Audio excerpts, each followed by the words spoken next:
this is Anthony Farmer, and you're listening to UC3P.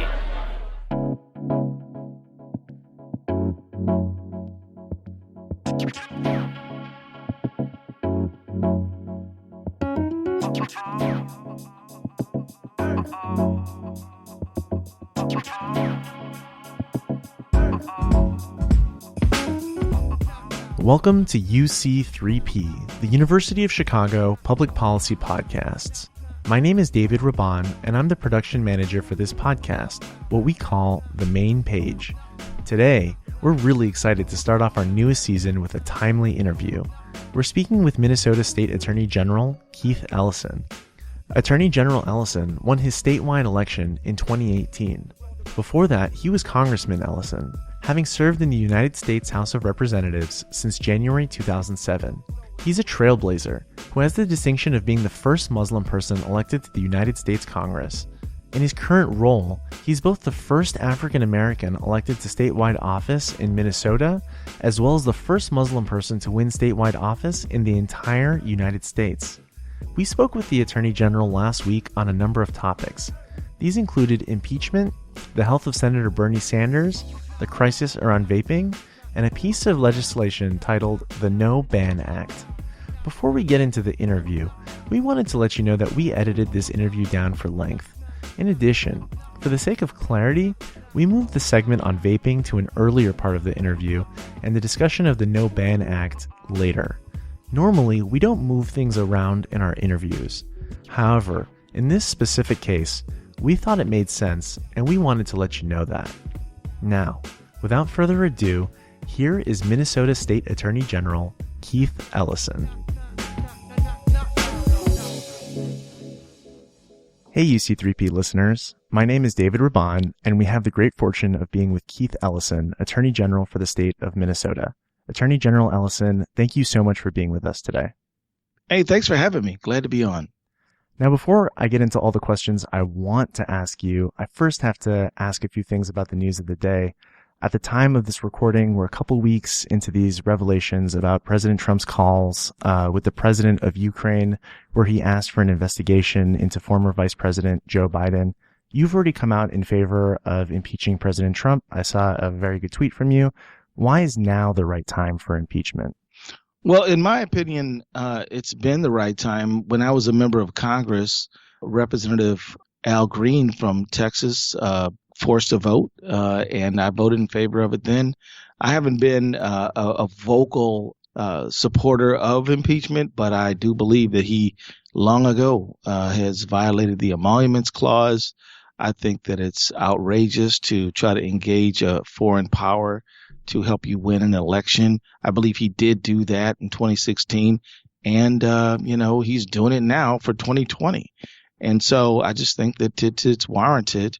And when you look at the allegations in the whistleblower complaint, I mean, I don't know how Nancy Pelosi or anybody could possibly ignore these allegations, even if one wanted to. I mean, these, first of all, they come from inside the White House. These are not allegations from some Democrat. These allegations are people who are under his employ.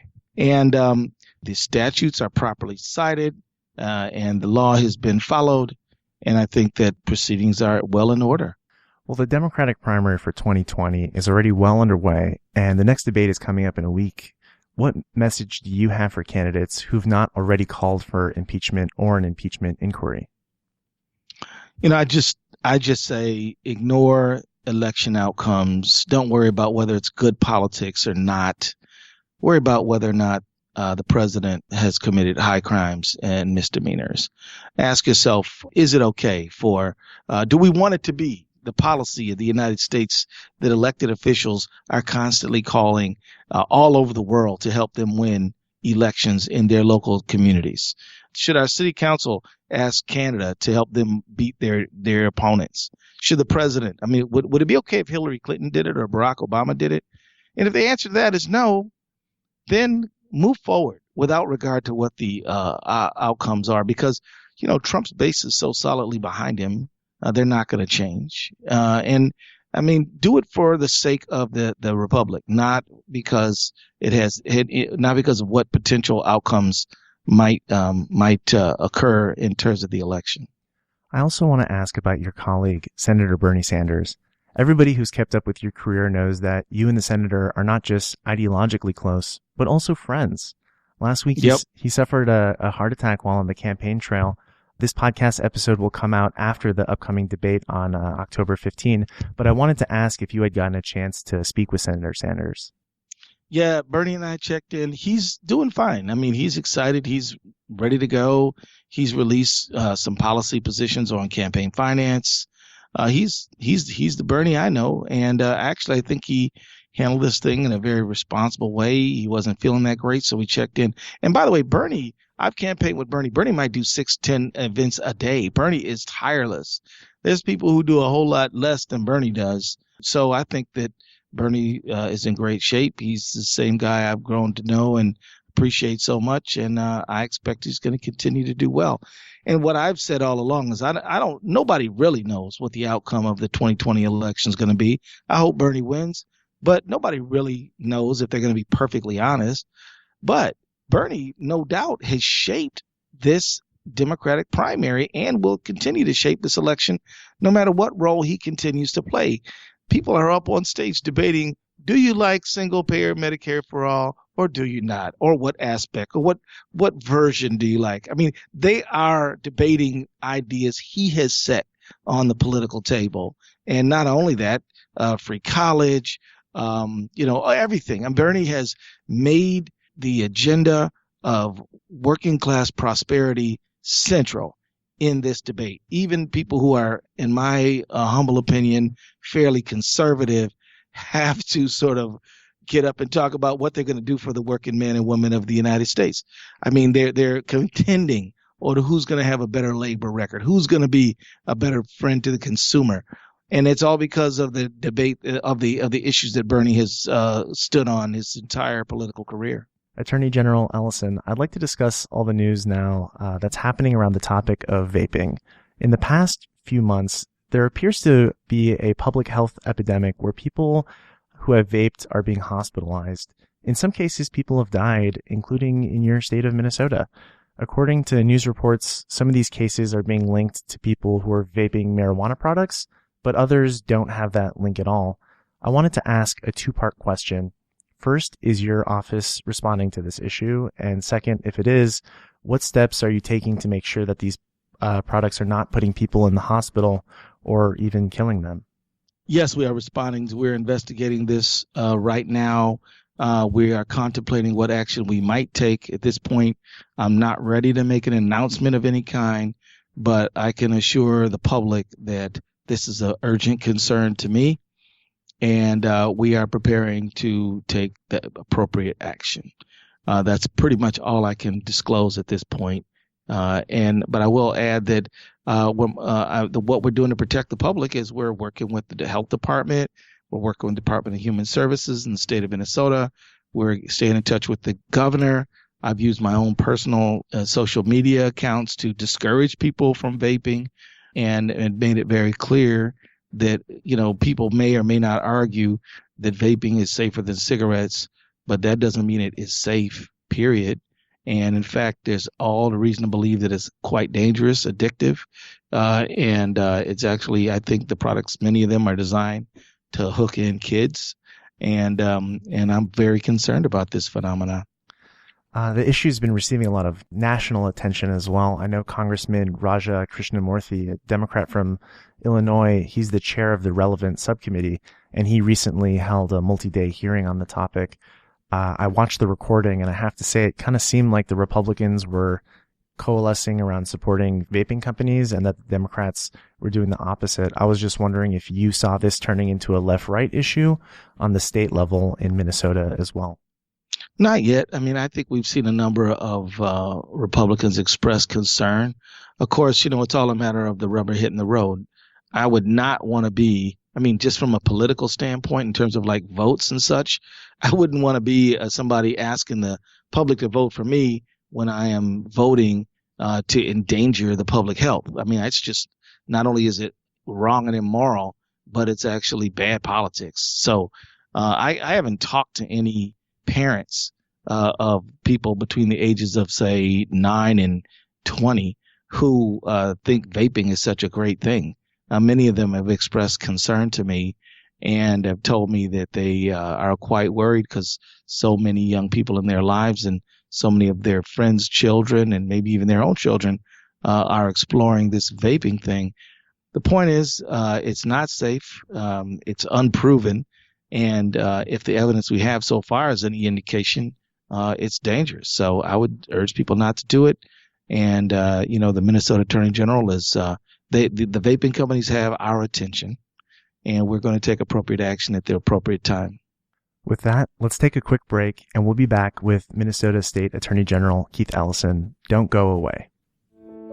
Chicago, the Windy City, the city of broad shoulders, the second city, is complicated. Known for its legacies of segregation and political corruption, Chicago has a lot to grapple with. On Chicagoland, we bring you conversations with activists, journalists, politicians, and others who are working to address these issues. You can find Chicagoland wherever you listen to podcasts. From University of Chicago Public Policy Podcasts, this is Chicagoland. This is David Raban, and I'm back with Minnesota State Attorney General Keith Ellison. Now let's talk about why you're here with us today. You've been championing what's being called the No Ban Act. Right. For all of our listeners, it's an acronym for the National Origin-Based Anti-Discrimination for Non-Immigrants Act. It's a national piece of legislation before the House of Representatives. And for those of you wonks out there, the bill is H.R. 2214. I love those wonks. Absolutely. Attorney General Ellison, please explain to our listeners, what is the No Ban Act and why is it important? The No Ban Act essentially would repeal this policy of the Trump administration to ban people from certain countries. It originally started as the Muslim ban, and then Trump told Rudy Giuliani to, lawyer it up so that it could pass the constitutional muster. He failed 2 times before the Supreme Court ultimately passed a revised version, which essentially scrubbed the Muslim ban of any mention of Muslims. And so on the 4 corner of the document, it seems to have re-premised itself from the Muslim ban to a ban on 5 countries plus 2 more that do not have sufficient vetting according to the policy of the Trump administration. So not all Muslim countries are banned, but all of the ones that are banned because they're Muslim. And we're talking about Libya, Syria, Somalia, Yemen, and Iran. We're not talking about Saudi Arabia, by the way, because I guess they have a Trump Tower. We're not talking about the UAE, and we're not talking about certain countries that have been economically friendly to Trump personally. And then in order to sort of make it look like it's not a Muslim ban, they've tacked on certain people in Venezuela and North Korea, and they can't really get visas anyway. So that's what it is. It's a reversal of that policy. It was always a bad policy. And again, I would stand very clearly that, the United States has a right to know who's entering the United States. But it should never be something that's based on somebody's religion or national origin. And I know of several cases of intense tragedy around this horrible policy from the Trump administration. As a matter of fact, I have a friend who had a foundation here called the Foundation for the Children of Iran. She used to bring Iranian kids to the United States so they can get medical treatment that they could not get in Iran. These people need follow-up medical, and they're not able to come here to get it because of the Muslim ban, or renamed the travel ban. And the Supreme Court said that one of the reasons that it could be upheld, his 3rd version could be upheld, is because it had a hardship waiver. But nobody seems to be getting any hardship waivers. In fact, I know people, including in the private sector and in the philanthropic community, who simply can't get the waivers that the Supreme Court contemplated, and which form the basis of its ruling that the 3rd iteration of the Muslim ban is constitutional. So that's what it is. It's bad policy. It's racist, in my opinion. It's religiously bigoted, and it should be done away with, but it's probably going to be up to Congress to do that. There's a good chance the No Ban Act will pass in the House, but don't you think there's also a very good chance that it's going to die in the Senate? Yep, that's why I ran for Minnesota Attorney General. Right. So no confidence that the Republican senators are going to defy the president on this one.